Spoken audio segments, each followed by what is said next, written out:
CM Revanth Reddy సొంత నియోజకవర్గం కొడంగల్లో పర్యటించారు. లోక్సభ ఎన్నికలపై సమీక్ష జరిపారు. 8 మండలాలకు చెందిన పార్టీ సమన్వయ కమిటీ నాయకులతో రేవంత్ భేటీ అయ్యారు.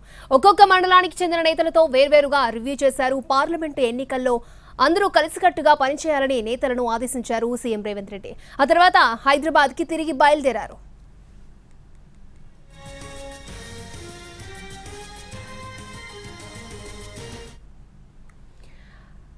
సీఎం రేవంత్ రెడ్డి సొంత నియోజకవర్గం కొడంగల్లో పర్యటించారు. లోక్సభ ఎన్నికలపై సమీక్ష జరిపారు. 8 మండలాలకు చెందిన పార్టీ సమన్వయ కమిటీ నాయకులతో రేవంత్ భేటీ అయ్యారు.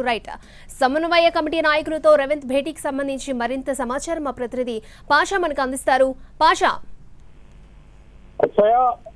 సొంత నియోజకవర్గమైనటువంటి కొడంగల్లో మధ్యాహ్నం నుంచి సాయంత్రం వరకు సీఎం రేవంత్ రెడ్డి సమన్వయ కమిటీలతో భేటీ అయ్యారు. ముఖ్యంగా పార్లమెంట్ ఎన్నికల్లో ప్రతి మండలం నుంచి కూడా వీలైనంత ఎక్కువ మెజార్టీ సాధించాలని చెప్పేసి దిశానిర్దేశం చేశారు. ఎక్కడా కూడా ఇతర పార్టీలకి ఓట్లు పోవద్దు, వారి పర్సంటేజ్ కంటే మనం 80% వరకు ఓట్లను సాధించాలని చెప్పేసి వారికి ఆదేశాలు జారీ చేసినటువంటి పరిస్థితి మన భేటీలో కనిపించింది. ప్రధానంగా 8 మండలాలకు సంబంధించినటువంటి సమన్వయ కమిటీలు, ముఖ్య నేతలు వీళ్ళంతా కూడా ముఖ్యమంత్రి రేవంత్ రెడ్డితో భేటీ అయ్యారు. వారికి ఉన్నటువంటి పాత పరిచయాలతోటి వారికి ఆదేశాలను కూడా జారీ చేసినటువంటి పరిస్థితి.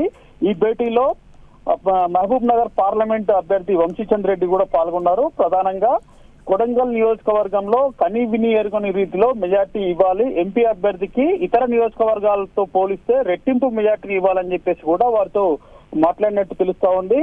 అయితే సాయంత్రం వరకు ప్రతి మండలాల వారికి సంబంధించిన మండలాల సమన్వయ కమిటీలని, ముఖ్య నేతల్ని, మండలాల బ్లాక్ కాంగ్రెస్ స్థాయి నేతల్ని కూడా పిలిపించుకొని వారితో ఇండివిజువల్ గా భేటీ అయ్యారు. ఈ భేటీకి ఎవరిని ఇతరులను కూడా రాకుండా వారితో ప్రత్యేకంగా మాట్లాడి వారికి దిశానిర్దేశం చేయడంతో పాటు ఈ ఎన్నికల్లో ఏ రకంగా వ్యవహరించాలి, ఎంత మేర మెజార్టీ సాధించాలి, అయితే ఓటర్లను తమ వైపుకి ఎలా తిప్పుకోవాలి, పోటీదారులకి ఓట్లు పోకుండా కేవలం కాంగ్రెస్ వైపుకి ఓట్లు మళ్ళేలా 6 గ్యారెంటీ అంశాలు ఎలా ప్రజల్లోకి తీసుకోవాలనే వంటి అంశాలపై వారికి దిశానిర్దేశం చేసినట్టుగా తెలుస్తా ఉంది. మొత్తం మీద ఒక పక్క ఇటు పార్లమెంట్ కి సంబంధించినటువంటి అంశంతో పాటు కొడంగల్ నియోజకవర్గాన్ని సమగ్రంగా అభివృద్ధి ఎలా చేయాలన్న అంశాలపై కూడా వారితో మాట్లాడినట్టు తెలుస్తా ఉంది. అక్షయ. ఓకే పాషా.